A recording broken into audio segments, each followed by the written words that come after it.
Samuel Mariño. It's very nice to talk to you. I have to say I've never spoken to a male soprano before, so I'm considering this a very interesting conversation that I hope we're about to have. So thank you for joining me. I want to start by asking you about something that you posted almost a year ago when your album Sopranistic came out. You said, I believe it was on your Instagram account, "All my dreams will shine," a perfect line to describe how I feel as my album is being so joyously welcomed by each one of you. What are the dreams that you have for yourself in the short term and in the long term? And I already know that you want to sing Lucia, so let's see what else you have up your sleeve. Well, my first dream is like winter gets over, gets so warm. But honestly, like my most sincere dream is just like I could continue to give joy to the people. I really like to give joy to the people, Craig. I think that like that's my goal in everything. Just like I just want to entertain the people and I want to give something back. You know, I got so many things in my life. I have been very lucky, of course, a lot of hard work, but I mean, look at me. I come from Venezuela. I flew to France looking for a dream. You know, I had 1,000 euros in my pocket, and that's all. And look at me where I am today. So I have been very fortunate and very lucky. And I feel like I just want to give that back. And that's my main dream. And that's what I want to do right now. How much of making other people happy gives you joy as well?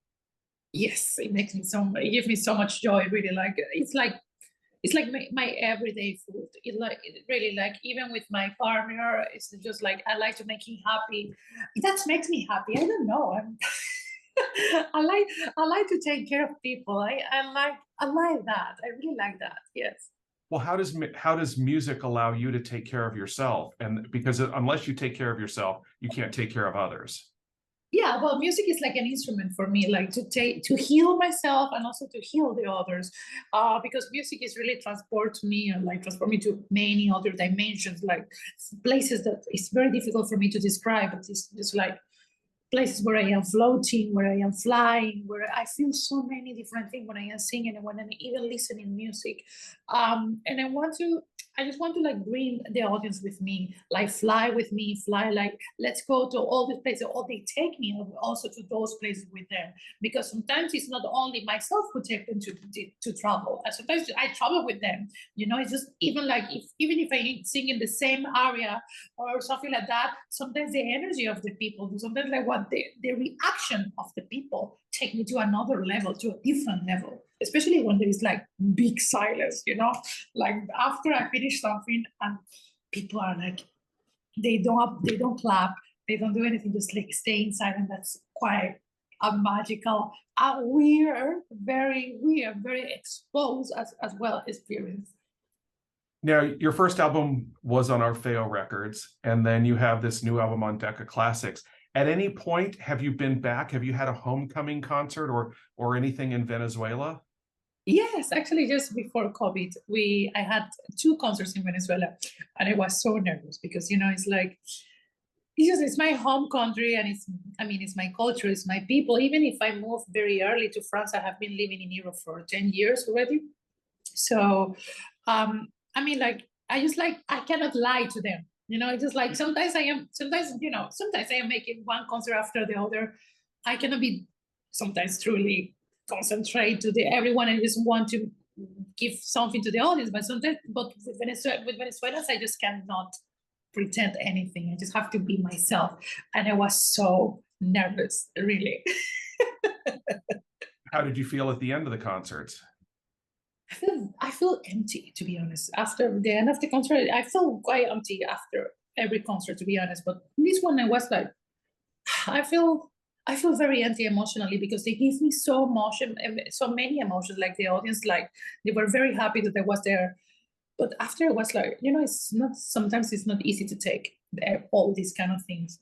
Yeah. And you know, like you have all this applause and sometimes you have all these people, you have all this music, all these notes. And after you come back home with, I don't know, with your partner or alone, often I'm alone. I mean, like I come back to my hotel room and have all this energy, all this like, you know, all this adrenaline and it's just very difficult to calm down.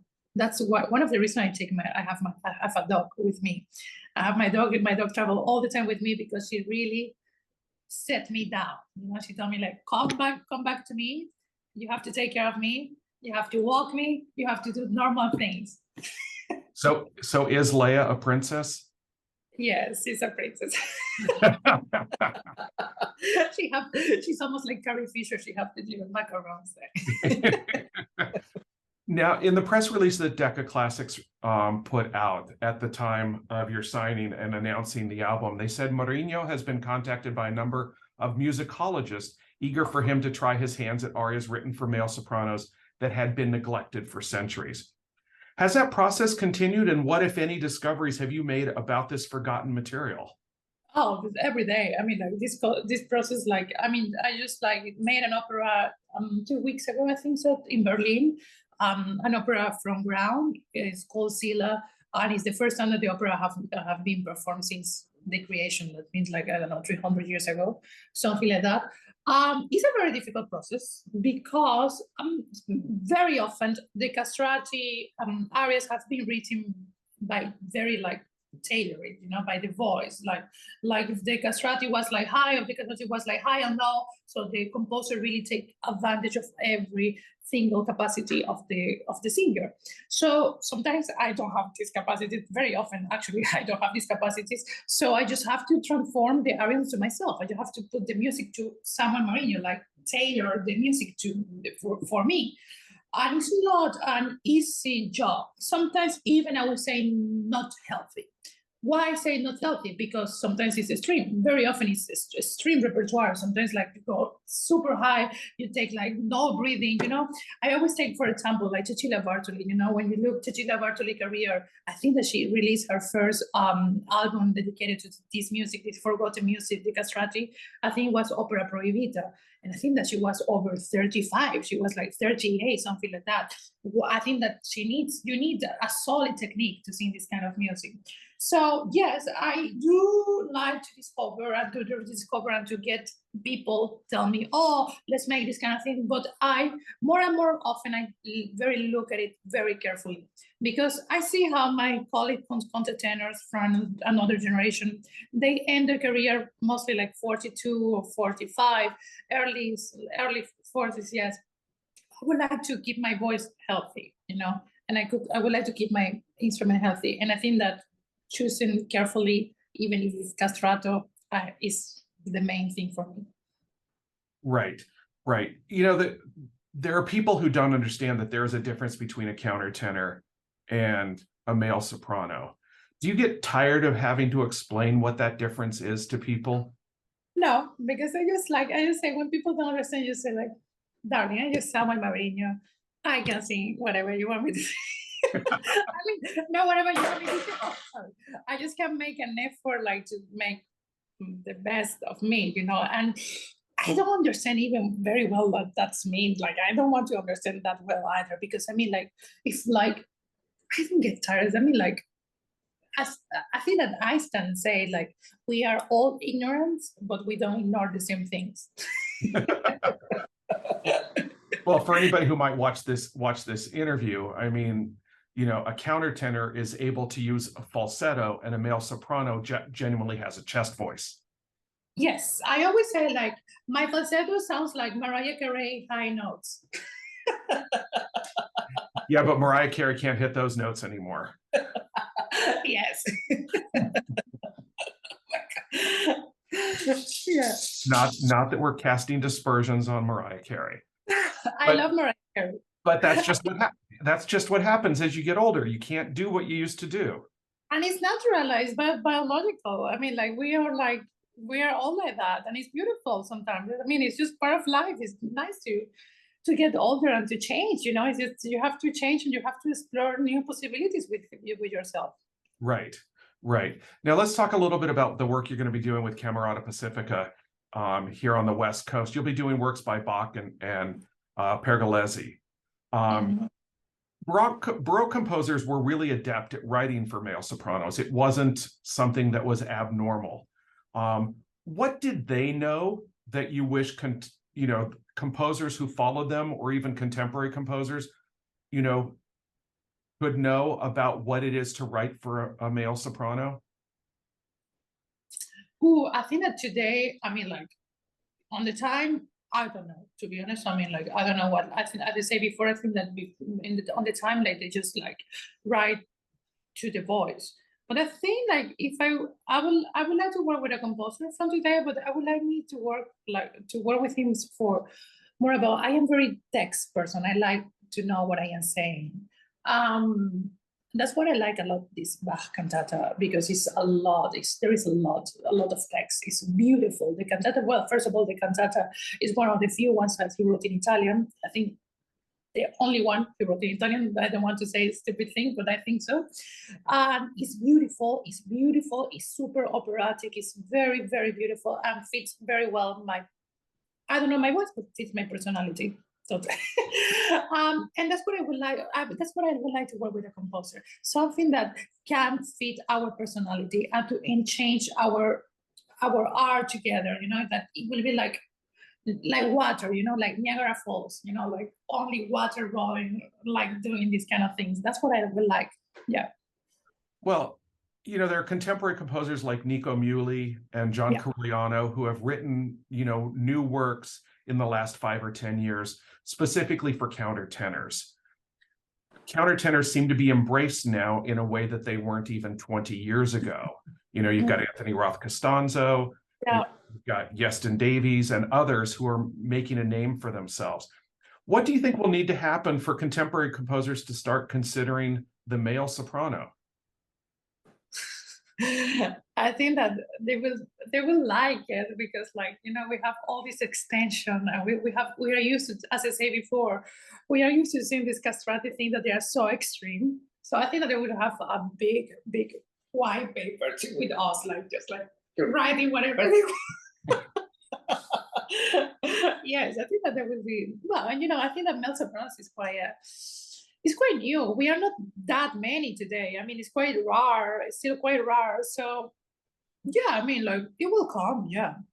I think that there is one opera. I think that there is one. Actually, it was cast for an opera, but it was canceled during COVID in Paris Opera Comique, and it was called Madame Whitesnake. I think that it was made in Chicago. If I don't remember where was it, but it was in the United States, and it was written for this male soprano, Michael Maniaci. I think so. Yeah. Well, do you think there's something? I mean, you live with your voice. You live professionally in your voice. Is there something that is there a difference, do you think, for a composer to understand what a male soprano can do versus what a female soprano can do? Well, not in my case. I have exactly the same. I would say exactly the same voice as a female's voice. I have the same register. I like soprano, light lyric soprano. That's what I am. Right. Now, it's my understanding that there will be a big gala after the 4th Camerata Pacifica concert that you will be a part of. And I also understand that a lot of people who are very well entrenched in the LA opera world are part of this event as underwriters or participants, etc. What would you like to see happen in terms of an institution like LA Opera embracing you and what you have to offer? Oh, wow, that's quite difficult. I don't know. I think I cannot respond that question till the moment I go to LA. I need to walk in the Slade Street in Broadway Boulevard. I need to go in LA, and I have to see what the city give it to me, because especially LA, that is such a big city and they have so much people. I think I will get so much inspiration for this city. So, and you have also the wonderful nature, and it's totally different. I mean, California is almost like a independent country. It's huge, California. So I think that I will respond that after arriving to LA. But institutionally, I mean, LA Opera is one of the major opera companies in the United States. If enough people see you there, I would assume you would not say no to the right opportunity to be on the stage at LA Opera. Yeah. Well, I mean, like, honestly, with you, like, 100% honest, like, it can be like, I mean, it's not like I'm very happy, like, I would be very happy to sing in lay, but it would not make difference if I sing in a lay and if I sing in your living room. Seriously. It would not make difference because it's like if the lay opera want to, yeah, if the lay opera, I mean, like, of course, if they want, we want to make something, I will expect like something very nice from LA, especially like from California. I will say this in general. Californians like have some wonderful things, some wonderful laws as well, so much liberty as well in California. I will expect something like that from LA, but no, I don't know. I really don't know how to respond to that. Yeah. Well, you did offer to sing in my living room. Yes. Can I? I I do have a grand piano in my living room, as it turns out. That's great. I'm not putting you on the spot. I'm just kidding. I mean, I do have a grand piano, but I'm not gonna hold you to this. So I have to ask because, you know, I've seen in other photographs, and I can see on your hand right now, your nails are beautifully painted. You know, how much of how you present yourself through fashion and through hair and makeup, you know, and even your nicely done fingernails is stuff that you are part of creating? Oh my God. I mean, like, I do everything myself, really. I have, well, I mean, like, it's very important for me because, you know, I mean, like, I don't have this background like many classical musicians, like, oh, my parents are musicians, so, and they play cello. My mother is a violin player. I don't have that background. I grew up listening Britney Spears, Beyonce, this pop music, and I was so amazed about it. I still very amazed about it. So when I look these kind of shows that this pop artist does, still doing today, Lady Gaga, for example, this kind of thing, I get inspired. I say, well, like, why don't bring that to opera? Why not to bring that to opera? Of course, it's a lot of work, especially when it comes from one person, like, because it comes from me. If I show you my suitcases, I have two suitcases here. I have to travel with everything. And actually, when I will finish talking with you, I have to go to a shop because I already saw something and I want to pick it up. uh, so yeah, but it's very like it's so much. It's a lot of things to do. I mean, like, people will never imagine like what all the things, all the work I have to do, like finding the things, looking online, being like contact with designers as well, like working also myself. I design, I draw myself my own outfits as well. Plus learning the music, traveling with the dog, having it on one arm, having two suitcases, but it's so much fun. I like to give, as I said before, I like to give joy to the people, and people have fun look into my outfits and get excited about it. But I think the classical audience also want that. They want to have the full show. Absolutely. And as you're saying this, I'm thinking you should be a judge on RuPaul's Drag Race. Oh my God, I would love to. Can you imagine me? I would love to have, my dream is to have a huge wig like this, like RuPaul. Well, you know what? There's no reason that can't happen. You know, Elton John did a concert in Australia back, I believe, in the 80s where he had a big Mozart wig on. So, Oh my God, I love it. so you can find images of that online. So you mentioned that you grew up with all this pop music and all these other things, and then you got introduced to Barbara Bonney, who I know was very important in your life. And she told a gentleman, Bruce Duffy, in a 1989 interview, when asked what advice she had for younger singers coming along, and her response was, "Be really careful about your voice teachers," which I thought was really interesting.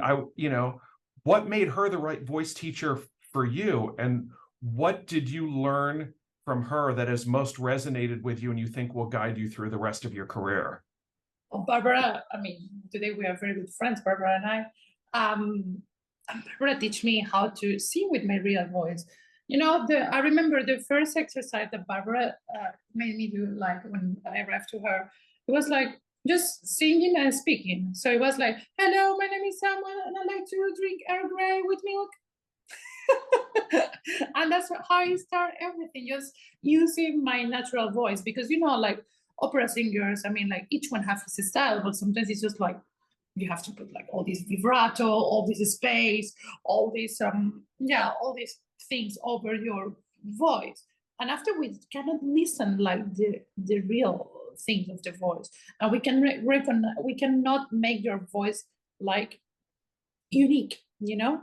I think that big singers, like big wonderful careers, are great because they have a unique voice. Like, for example, like Renee Fleming, she has a unique way of singing. I mean, you hear Renee and you hear immediately the jazzy songs, even the jazzy background.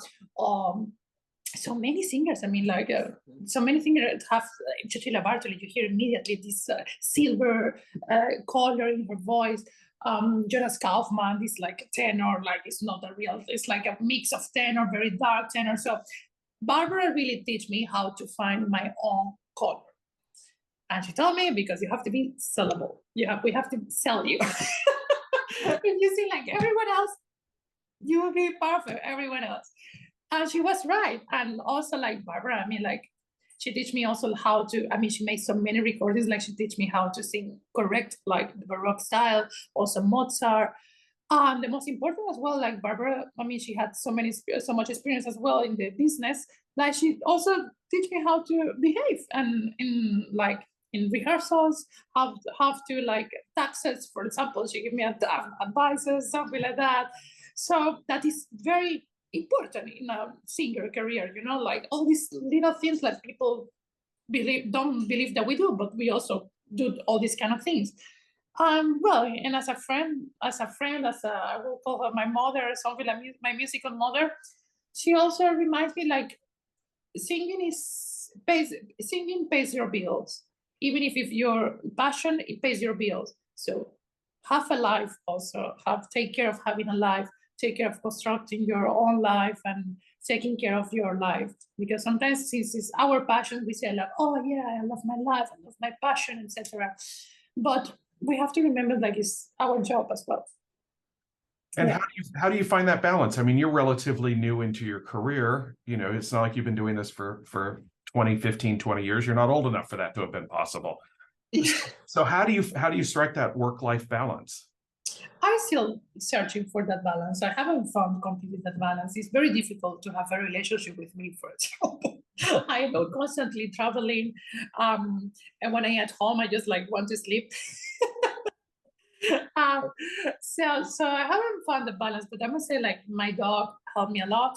Um, and yes, I mean, I do normal stuff as a Craig. I love going to this grocery shop, for example. That's my favorite thing. I am looking forward to go to California and go to a grocery shop and see all the avocados and all the pineapples and all this kind of thing. Well, yeah. what you should do is go to a farmer's market when you're here. Oh my God, I would love that. I love that. I love grocery shop. But you should check into the farmers markets, the ones that pop up on a Friday or a Sunday, you know, in different parts of the city. That'll blow you away. And there's another thing I love. I love cleaning. I'm not obsessed with cleaning, not at all. I am very messy, but I love cleaning. It relaxes me so much, like making the dishes, like cleaning the house. I love that. It sounds like you could whistle while you work. Now, as for the album's, you know, sopranista, Alexander Coughlin, I hope I'm not butchering her name, in her review in Gramophone magazine, said if Mariño is to have the mold-breaking career he clearly wants, then it has to be in the service of emotion and drama. And last December, you wrote on your Instagram account, pain is the hardest part of being a singer, apart from the technique, music, etc. It is very hard to come back to reality after the roller coaster of emotions. What role does your own life experience play in getting to where you need or want to be emotionally when you are performing? And how much do you feel you have to learn to fully accomplish everything you want to with your performances? Oh, that's a good question. That's a very good question. You know, I always talk myself like, I believe that there is two Samuels. There is that Samuel that you can see on a stage, that's maybe dressed fancy and everything, and there is a Samuel that is at home, that is very introvert. I unashamed or something like that, super shy. So but I have lived, both Samuel have lived very deep experience in my life, in their life. So I 100% bring these emotions to stage. That's when I say like that it's very difficult to come back. I think that I wrote that I think I was singing a Perfido, Beethoven, a Perfido.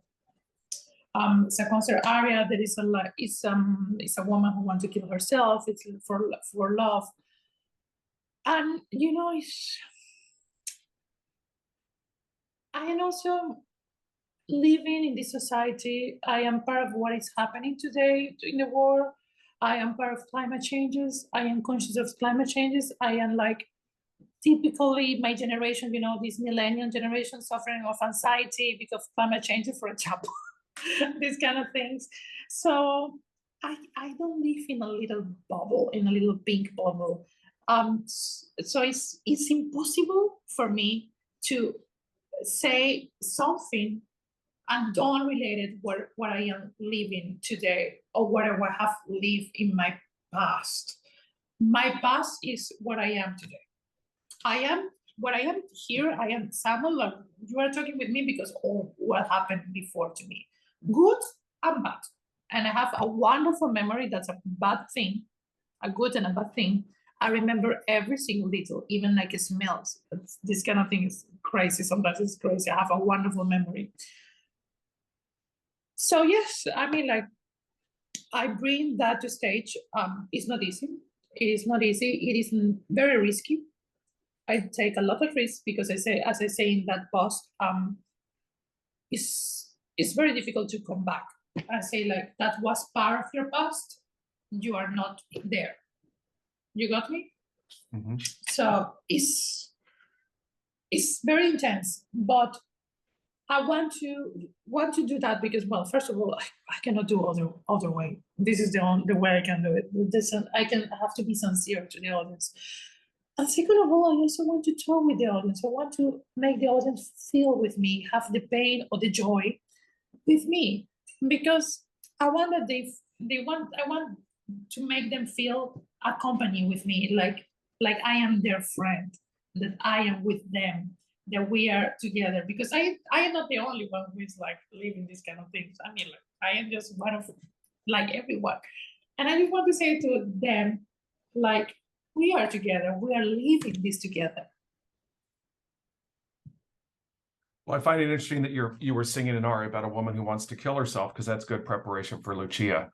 But that's why I like Lucia. Because Lucia doesn't want to just kill herself; she wants to kill everybody. And that's why I like of Lucia.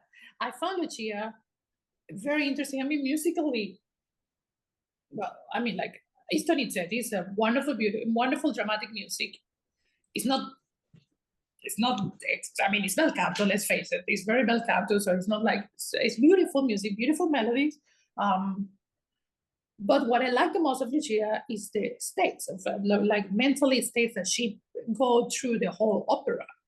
And I found that quite attractive, quite interesting to play that, because I have passed many mental states in my life, like from like I say, I mean, like as I say before in the beginning of the interview, I arrived in France 10 years ago with 1,000 euros. And that's all. So, and I pay all my studies myself. I pay my life by myself. So, I mean, like I have days like I just eat one baguette and mustard. That's all. So and I say like I have lived many experiences in my life that have bring me here, all this experience. So that's what attract me in a character, that's what attract me in an opera. That's what attract me when I am singing an aria, what I am saying, what is the message that the composer wants to give, and what is the message that I can give through this music. Right. Now, you brought up climate change and other issues that are causing anxiety and stress.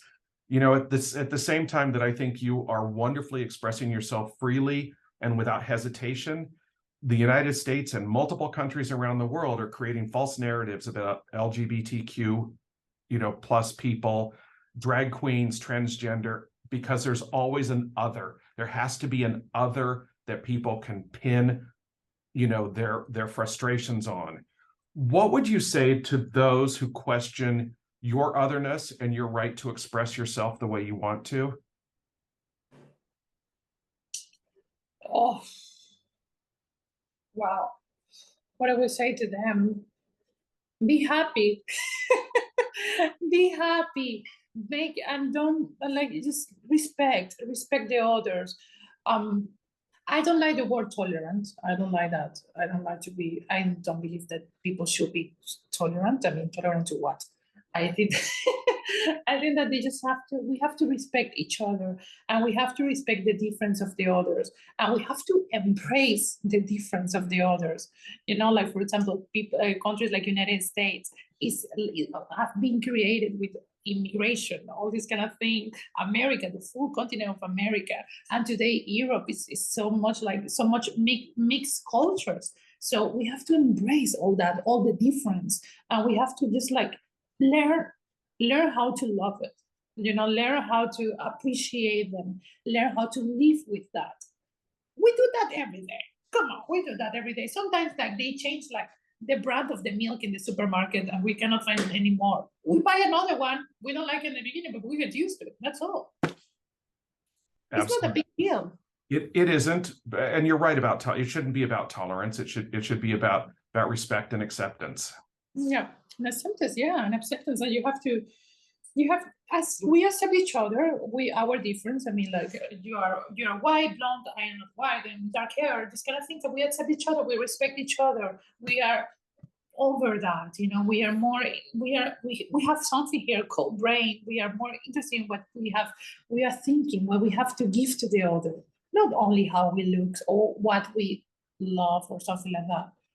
Sometimes when people like write about my LGBTQ things and everything, like my activism to the LGBTQ community, it is a political thing. It's not a sexual matter. It's not the problem of anyone with who I sleep with.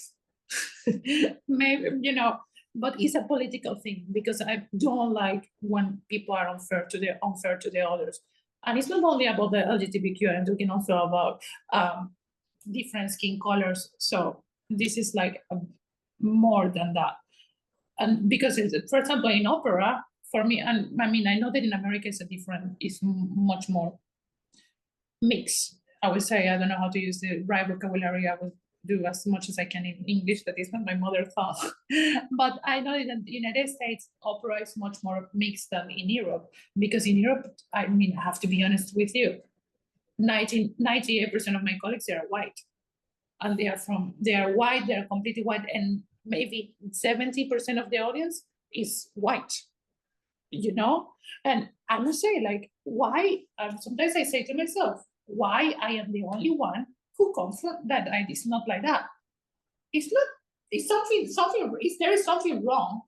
There is something wrong, and I am sure that there are people like me or like different with another community. For example, there's another question, like my father is in wheelchair. My father has multiple sclerosis, and he came to my last concert, and I was like, in Poland, he came to that concert in Poland where I was singing Beethoven, and I was like, why I don't have any colleague in wheelchair?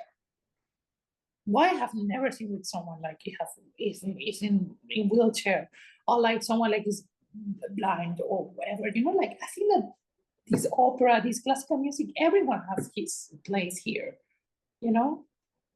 So I want to say to the people, come to classical music. I will welcome you. To come to my concerts, I will welcome you because everyone in my concert have a space. Just as opera needs to have space for you and other people who, don't fit a standard idea of what an opera singer is supposed to be. Yeah, and I will push the doors. As I have always have done with my life. I will like push the boundaries, and I will make operas or whatever, call me or whatever, or change the things. I already do. I mean, like sometimes like the conductors, they don't like how I dress, these kind of things. Or sometimes like a promoter asks me like, oh, can you dress more discreet? And they tell me like, can you dress in black? Yeah, sure. Like in sequins from here to black sequins from here to. Well, yeah, and I have a feeling you're not pushing down doors, you're kicking them down.